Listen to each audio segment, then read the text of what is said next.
Can you folks hear me okay? Josh, can you hear me? Yes, I can hear you. Can you hear me? Can you click the? Can you hear me? Yeah, I got you. Oh, sweet. I don't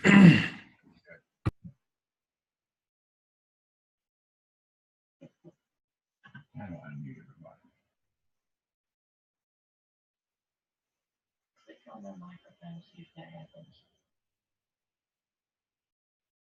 The microphone that says unmute.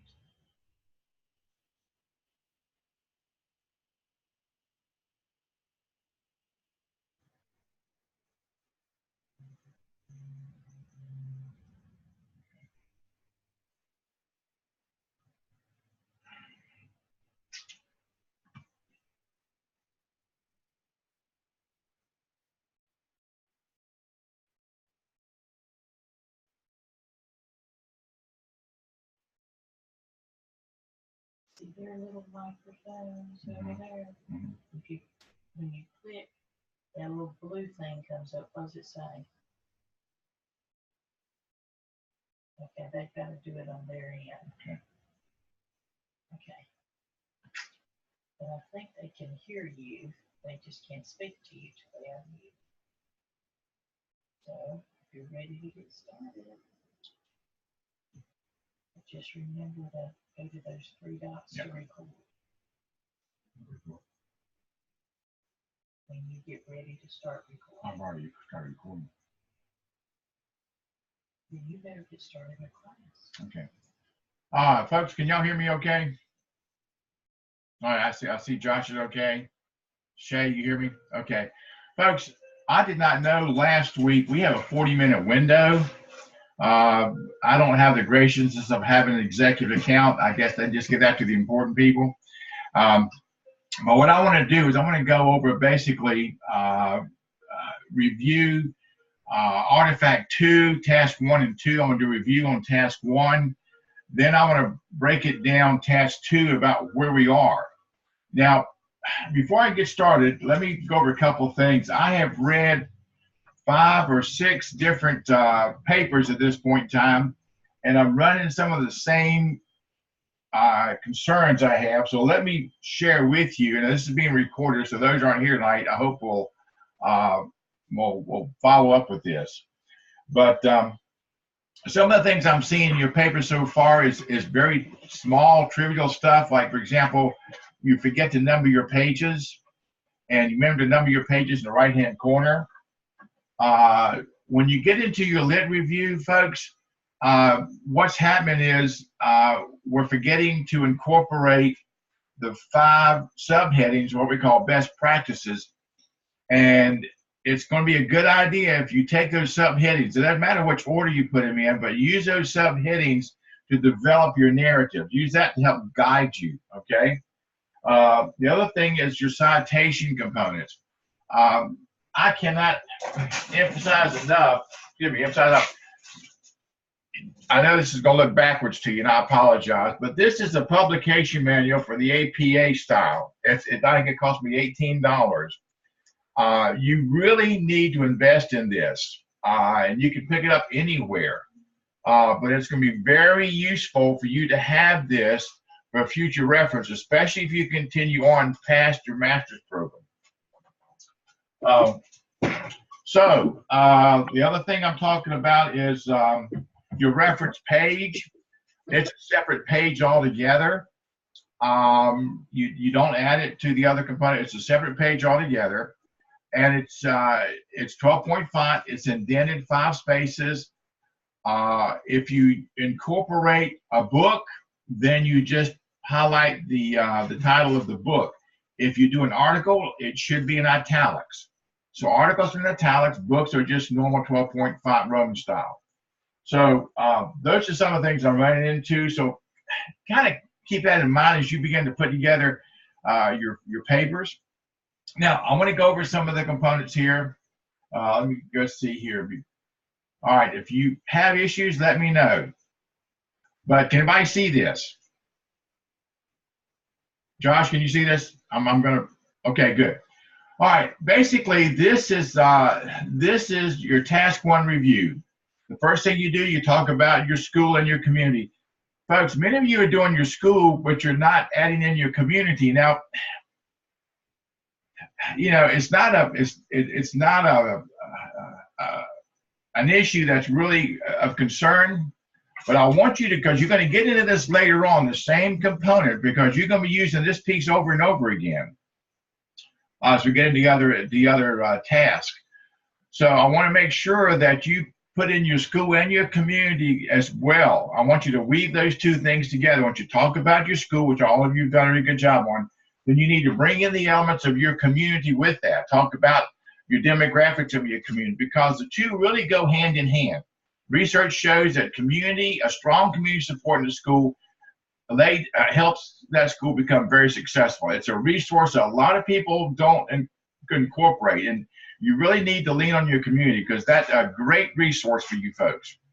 Now, in the prompt one, you got your lit review, okay? And I want you to take a look, incorporate your 5 subheadings. Your paper should be 3 to 5 pages on your research study. And I gave you this last week. Whitaker, Marzano, Darling Hammond, and others are all good authors that focus in this area. Now, prompt 2, once you begin to put together all of the elements of your research, then you're going to take a look and create a checklist. Now, I'm hoping you've already got this down, but if I repeat myself, I apologize. But you're going to extrapolate from your research a 21st century checklist in which you're going to be putting together, comparing your school versus best practices. So then you're going to create what's going to happen to be a gap. I have known very few schools that was on top of this. So when you're going to have your best practices over here, you're going to have your school over here, and you're going to have a gap in between, okay? And this is what you want to focus on. Now, once you have done that, then you're ready to create a checklist. Now, I've given you some points here that I think are really good as far as your checklist goes and how to do that, okay? I would suggest you look at 5 to different 8 practices. There are many of them out there, but usually a strong foundation will use 5 to 8 practices. Now, once you have your checklist completed, okay, then you're going to begin to take a look at what you're doing in your school, which means you're going to have to look at your data. You're going to have to extrapolate your information in order to put that checklist together. Things we're doing, things we're not doing, okay? And this is when you begin to uncover that gap. Now, here is basically, at this point in time, this is when you create, this is the kind of data you'll be incorporating, okay? You'll incorporate, okay, what types of data are we talking about? Well, we talked about this, Dr. Sumner did last week about the EVOS data. Now, your principal they are not going to give you teacher scores, but you do have a composite score for your school that you can look at. Another component is your teacher working conditions survey. There's a set of questions under 6.1 that deals specifically with teacher leadership. Use that as far as putting together this component. You can do observations. You can do interviews. But basically, this is basically a conglomerate of your data and how you put it together, okay? Now, once you have done all that work, and then you're going to start putting together a needs assessment, all right? You're going to talk about, okay, how do we begin to close the gap between what we're doing and what research says best practices we should be doing? So this is when you begin to put together, is when you begin to close that gap. So you start putting together a needs assessment based specifically on your school. This is a customized staff development component, folks. And I want to talk about this about Whitaker down the line here. You don't want to do staff development for staff development's sake. Okay? Does that make sense? You want to make sure your staff development is customized specifically just for your school needs. So, and this is exactly what you're doing here. So you're putting together your needs assessment, and this is the way you do this, okay? Now, once you have gone through and you've got your checklist together, and you've got, you know what you do in your school, and and you're putting together, and you're trying to close that gap. Now, your template gives you a 5-day window. Now, that's what it says to do, but who's going to know if you did 5 days or 10 days? Basically, you're going to take this time and you're going to go through your school and you're going to look at your data. You're going to do your interviews. You're going to talk to teachers. You're going to pull your data, and you're going to put together, okay, a component of best practices. You're going to take a look at your school, and you're going to develop a customized needs assessment that focuses specifically on your school. Okay? Now, once you have done this, and you've got your data and your charts, your graphs together, okay, then you're going to put your narrative together, and you're going to present your findings to your school for the purpose of putting together a growth plan specifically for your school. This is when your leadership comes into play. Now, this is going to take a lot of work on your part. This is a very important component, but this is going to lay the foundation for other things you're going to be doing in your school as you finish your master's program, okay?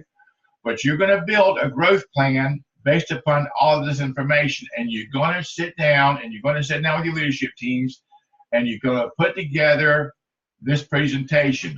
You're going to show your school, these are areas of need. This is what we need to do to improve our school in the specific areas that we've identified as needs. Okay, now I'm going to stop right there, and I'm going to have you ask me questions.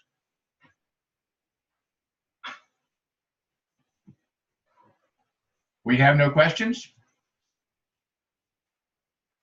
Looking at the some of the checklists there, like some of them could be that the teachers are involved in the budget process or involved in some way, shape, or form the budget process.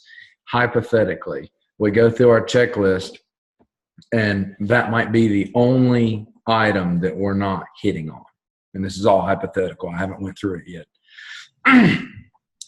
Our needs assessment could literally mean that at various checkpoints throughout the year, our leadership needs to then meet with leadership teams for budget input. I mean, could it literally be that simple?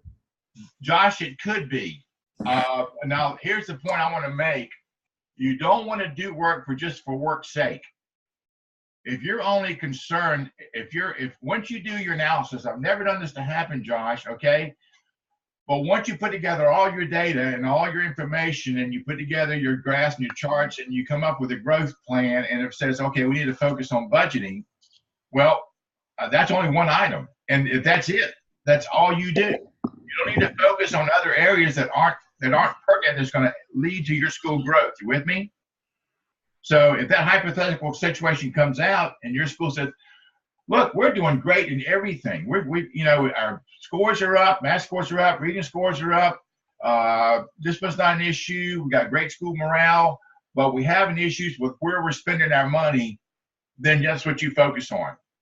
It's a customized component just to focus on your school needs. That makes sense? Correct.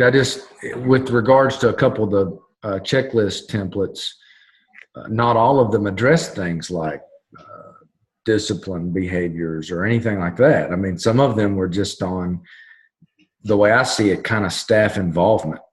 Do you have interview teams, or does just the administration interview people? Like, are there other people involved in that process? I kind of saw it more, how does your school empower the teacher? And if they empower the teacher on several of the school decisions, then they're doing a really good job. Yes, they are. I didn't see it. I didn't take this assignment as, well, our math scores are not very good, so how are we going to get better? Okay, here's the thing, okay? In this particular component, and I use that just as a reference, your teacher empowerment model focuses just on the and empowering your staff, which really, Josh, is a direct line to your instruction. Okay. So you can, I think Marzano mentioned this in his model. If teachers have no input on strategies, if they have no input on school decisions, if they have no input on budgets, if they have no input on discipline ideas, then we are robbing our schools of a resource that we can ill afford to lose. Now, Josh, I've been in this business 42 years. You probably can't tell that by looking at all my hair. But what I'm trying to say here is there was a time when principals were kings of their schools, and they ran their school as they saw fit. Mm-hmm. I see Tashay nodding her head. She remembers that, okay? That's no longer the case. We need to build a base of leaders in our school. Let me give an example. Let's say, Josh, you become principal of the year, and you have done a fantastic job leading your school. Your central office administration, county administration, is going to recognize that, and they promote you to an associate superintendent position. Now, if you leave your school, Josh, is your school going to fall or lose ground because your leadership is gone? You see? So you want to emulate your strong leadership with your staff so that when you walk away to another position, then your school is not going to falter. It's not going to lose ground. And this is the whole point, y'all, of building a strong leadership within the confines of your school walls. This is customization, okay? Last semester we talked about students, but they're the most important. The second most important thing is going to be your staff. The third most important thing is going to be your community. So right now we're focusing on teacher empowerment. So we're going to take a look at how we're allowing our teachers to have input into school decisions. And you've already seen some. I've seen some of this already with your work from Whitaker and from the Darling Hammond and from Marzano. You know, how much do they have on decisions? Is it on budgets, on school discipline, on instructional strategies? And you as a 21st century leader, you've got to take hold of this resource, and you have got to build leaders within your school. And this component helps you do that, because you're developing a customized game plan using best practices that we have seen in our studies. You're going to take a look at what you are doing, what you're not doing. You're going to incorporate, to close that gap. You're going to close that gap between what you're doing and what you should be doing. Josh, anything else? Okay. Anybody else have any questions? Okay. Have we got our brain wrapped around this whole thing? You pretty much see what we're doing? Okay. Now, I want to go to the next level. Let me talk about something here that I want to talk about, clear up some competency component. Now, I'm bringing this in here because this was discussed last night in our staff meeting, and I need to clear up a couple of things, okay? You have a video from Dr. Lamb on how to put your competency thing together. Excuse me, okay? Your competency analysis. You should know, this is old stuff. You should already know how to do this. This should already be done. But I want to make a couple things clear, because he says we're running some issues that students are not clear on some of this. Okay. You know, in task 5 of your APSEL, you know, in task 4 of your APTEL, students and teachers, okay? This is basically focusing on the 21 competencies that we have, that we weave throughout our studies, okay? Now, your competency analysis, this is where you go and you put in your narratives, okay? You talk about, just like you've done in task 5 in your APSEL and in task 4 in your APTEL, basically you're just emulating that narrative and you put it into Blackboard. You're talking about how you met that specific competency, okay? Now, when we get to TaskStream, you've got a folio in there. You should already have a TaskStream account. I'm hoping that's already done. This is when you go to TaskStream and you put in your evidences. For example, your PLC minutes, your videos, your pictures, any component that you have done that shows how you've met that particular competency. Let me give an example. This has already been given to you. And your communication component, okay? You're going to talk about in your Blackboard your analysis. You can talk about how you've met that component. You talk about your meetings, okay? But when you're folio, you're going to talk about here's a copy of the minutes. Here's a video of our meeting. I'm just trying to think here. Here's our school agenda. Here's our PLC agenda. So over here on the left-hand side, you got your analysis on your Blackboard. Over here in TaskStream, you've got your artifacts, how you managed to put all those components together. So your analysis over here, your artifacts over here, demonstrates to the state of North Carolina how you have met each of those 21 competencies. Okay? Are there any questions on that? Reading down, I think this goes back to a couple of things that we had cleared up or maybe had spoke with Dr. Sumner in the APSL process. There was a spot there where it looks like we don't need to be writing a narrative. It literally just might need to be, this is my minutes from the meeting. That is what most of us did under the notes section when you can attach your file. And that's it. So outside of what they read in the APSL, that's all they get. So we're good on that, right? We're good on that. Okay. I think, Josh, there's a text box. I think there's a text box in your competence analysis. It is. It's just really small. Yeah. I mean, but you can put a couple sentences. Yeah, that's all basically all you need. When I say narrative, that's what I'm referring to.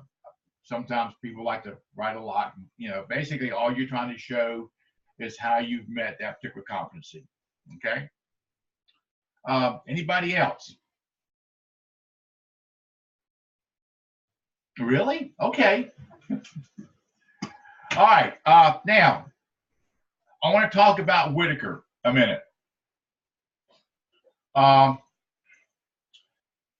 of the things he talked about, if you ever done a Todd Whitaker, he's got a book out, and I know it's going to show you backwards, but it basically says what great principals do differently. Okay. He went from 15 to 18. Now, I want you to understand something. This has nothing to do with your APSL. Okay? Your APSL, excuse me. This is some stuff that I'm putting together. Basically, I wish we had this component in our program. I really wish we had it in our program because these are the gems that you can put together and say, this is what I need to do to be a great principal. So I hope I'm not going to get fussed at, and I probably will. But there's no assignments attached to this. Okay, there's nothing attached to this. This is simply my interpretation of a skill that you need to be aware of. Okay, because Whitaker is one of the best. So last week I talked about that with pay people, not programs. Tonight, briefly, I want to talk about you as a principal. Okay. Last night on Channel 9 News, if you saw that, you saw a police officer addressing the church council. Sorry, that's my other world. The city council basically talking, saying we don't feel appreciated, and we've got law enforcement people that are leaving Mecklenburg County because we are not being appreciated. Why is that? Okay, why is that? Well, okay, hold on a minute. I got 10 minutes. Whitaker talks about, he says, struggling leaders, if you're a principal, a weak principal, someone comes to you and said, were you aware of this? He said, no, I didn't know anything about it. There's an issue in the school, concerning the school, and you're not aware of it. Well, why aren't you aware of it? You're the principal, okay? So how does a principal keep his hands on the pulse of the school? Well, Razor, 2011, did a study of school leaders and discovered that outstanding leaders get out of the office to visit classrooms daily, talk to their staff, listen to their comments, and are visible every day. You've got to get out there and talk to your people. Talk to your teachers. Talk to your janitors. Talk to your office staff. Talk to parents. Get yourself out there every single day and listen to what they're telling you, okay? Because when you do that as a school leader, you're putting your hands on the pulse of the school, and if there's concerns, you're going to hear about them or pick up on them before they become real problems. So this is what Whitaker is saying. He discovered this. When you're out there among your staff, when you're out there among your classrooms, and you start talking to people, okay, and you start talking to everybody on your school staff and your parents, you have the big picture. People come talk to you, because they know you will listen. You get involved in conversation. You get involved with your staff. And I want to take a look at that last time. Strong leaders look at themselves through the eyes of their staff. This is something I want to make sure that you understand this, okay? Get out there when you become assistant principals. And Josh, you're already doing this, I'm sure. You're already out there among your school. You're out there talking to your staff. And they feel confident to you because they see you there. They can share things with you. You can share things with them, not everything. But they know that you've got a bridge. They know you've got a strong line of communication. They know, most of all, that you care, okay? They know that you care. And, it's like I said before, and I've preached this all along, and I'm going to continue to preach this. If you take care of the teachers and your staff by building the leader, an empathetic, caring leader they know you are, they'll emulate that same behavior in their classrooms for their students. The students will take care of the test scores. I'm convinced there's a direct correlation between a school's high test scores and its leadership. It's been proven over and over and over again. The strong leaders are out there every day talking to their staff. They visit their classrooms. They visit the cafeteria. They talk to their janitors. They pick up a mop once in a while. It's okay, They pick up a broom. They're observing lessons. They're there in the cafeteria eating with kids. They're cafeteria eating with their teachers. So basically, I want you to be aware of this. This is taking a look at your leadership style and knowing who you are and being aware of your staff is something that's critical to your growth, to your school's growth, and to your growth as a leader. And here's one, I forgot to add this to it, okay? Here's some of the ways of doing that. Meet in small groups at faculty meetings, team levels. Focus on staff development they want. Talked about this already. Pay attention to body language. Ask for feedback. Keep a suggestion box in the office. That's always a good one, okay? And here's another one that Whitaker talks about. If you want to know how things are going in school, talk to your best teachers.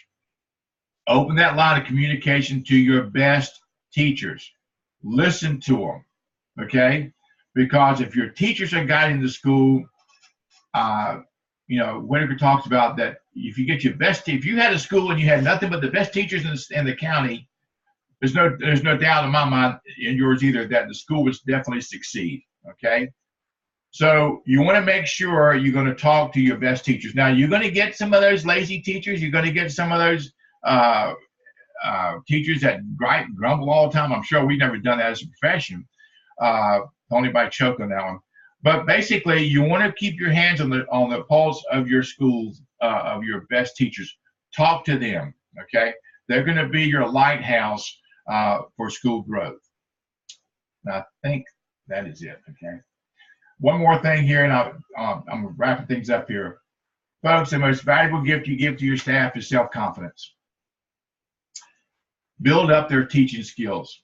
Find out what they're weak in, find out what your school needs are, and implement that strategy, implement that staff development. Encourage them to try new ideas. Cultivate their self-worth and listen to the best teachers. And here you go. This is what Whitaker says. By identifying and relying on the most talented people in your school, you gain reassurance about how they are being received and confidence that they are doing things right. So your best teachers are going to basically reflect your leadership style. Okay, I think that's it. All right. I've got 4 minutes. Y'all have any questions? I will keep this. I'll send this video to you, everybody, just to make sure everybody gets it. But folks, let me say quickly, as we kind of close out the session here, how much I appreciate each and every one of you. There's a lot of things you could be doing with your money, and a lot of things you could be doing with your time besides pursuing your profession, and at least especially in leadership, especially when there's no guarantee of any big money. But I want to let you know how much I, as a professional and as a colleague of yours, deeply appreciate all that you do in the classrooms every single day for the kids, and the leadership that you are demonstrating right now with being a part of this program, knowing full well our schools are going in good hands because I'm looking at some of the best future leaders in our state. So y'all hang in there.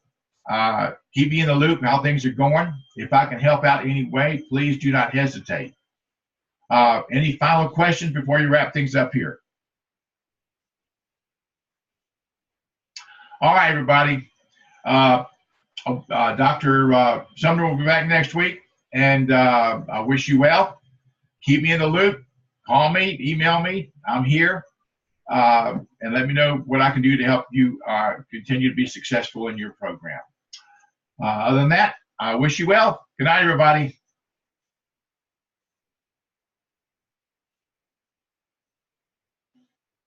Now, did you go to the top and tell it to stop record? Mhm. All right, now